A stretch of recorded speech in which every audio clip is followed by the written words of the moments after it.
বাঁশিটা হলো সতর্কবাণী। আমি যদি বাঁশিটা না বাজাই তাহলে আপনি বুঝতে পারেন না যে আমি ডিউটি করছি বা করিনি।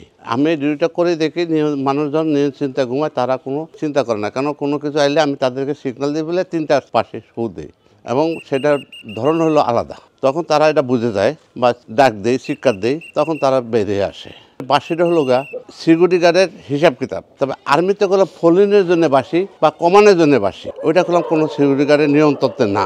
রাত্রে মনে করেন চোর পরে, অনেক সময় খারাপ জিনিস পরে, বা দ্বিতীয় কথা বেশিরভাগই পাওয়া যায় যে মেয়ে ছেলেদেরকে এই সব ধরনের জিনিসগুলোই আমাদের সমস্যার ভিতরে দাঁড়া করে দেয়। চোর আছে, যারা অস্ত্র আছে, অনেক সময় দেখা যাচ্ছে অস্ত্র কোমরের ভিতরে চাকু ছুরি থাকে তার বা ব্লেড থাকে, তারা বেল্ট মারতে চেষ্টা করে, তবে সেই ক্যাপাসিটি আমরা আগে নিয়ে নিই। অনেক সময় দেখা যাচ্ছে অনেক চোর মনে করে দূর আমি যাবো ভদ্রলোকের মতন, যখন সিকিউরিটি গার্ড সামনে পড়ে যায় তখন তারা কোনো তাদের থতমতো হয়ে যায়, তখন আমি তাকে ধরে বসি, ধারা করাই। যেমন কিছুদিন আগে এখানে হয়েছিল, আপনার প্রিয়াঙ্কা তো চুরি করে আসছে, তারপরে এখানে অনেক লোকজন জমা হয়েছে, রিস্কালা সবাই জমা হয়েছিল। আমি চোর ধরার পর, তবে চোর ধরার আগে কোনো কেউ বাইরে হয়নি। আমি ওয়ালের উপরে টপকে গিয়া তারে ধরছি, চিপার ভিতরে ওয়ালের উপর ছিল, ওয়ালের উপরে পাড়িয়ে দেওয়া ধরছে, ওয়ালের উপরে টপকে গিয়ে তারে ধরিয়া এখান থেকে আনিয়া বানিয়ে মাথা মুথা ছাড়ছে এখান থেকে, তারপরে করে মোবাইলটা রেখে তারপরে ছাড়ছি। এত বছরের ভিতরে স্মরণীয় একটা জিনিসই আসছিল, আমি খারগাছড়ি মানিতে আমি একটা ডিউটি করছিলাম, তখন একটা চোরাই কারবার ছিল, মদ গাঁজা ব্যস্ত। আমি ডিউটিতে ওপি ডিউটি করছিলাম, তখন মেয়ে ছেলে পেটের ভিতরে মদ পেয়াল হয়েছিল ব্যান্ডেজ করে লওয়ার পরবর্তীতে, তখন মেয়ে ছেলে সে হাইটা যাচ্ছে, তখন আমরা মেয়ে ছেলে তো সহজে ধরি না, তার পেট বড় দেখে একটু খরে খরে হাঁটতেছে। আমি দাঁড়ান, আপনাকে আমি আমার গাড়ি দিয়ে নিয়ে যাচ্ছি। না না, আমার গাড়ি লাগবে না।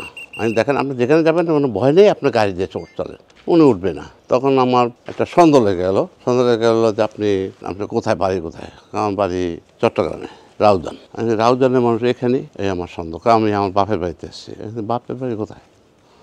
বাপের বাড়ি খারগাছড়ি। এই এক কথা দুই কথা হইতে হইতে তারা খারাপ করেছি, আপনি এত কথা বলবেন কেন? একটা কথা বলবেন না। পরে বললাম যে আপনি তাড়াতাড়ি আপনি পেটে কী আছে এটি বাদ করেন। আমার পেটে বাচ্চা আছে। আমি না, বাচ্চা নেই। তখন লাঠিতে গুঁতা দিচ্ছে, তখন এই যে পোটলাগুলো বোঝা যায়, তখন সেটা আমি খোলেন।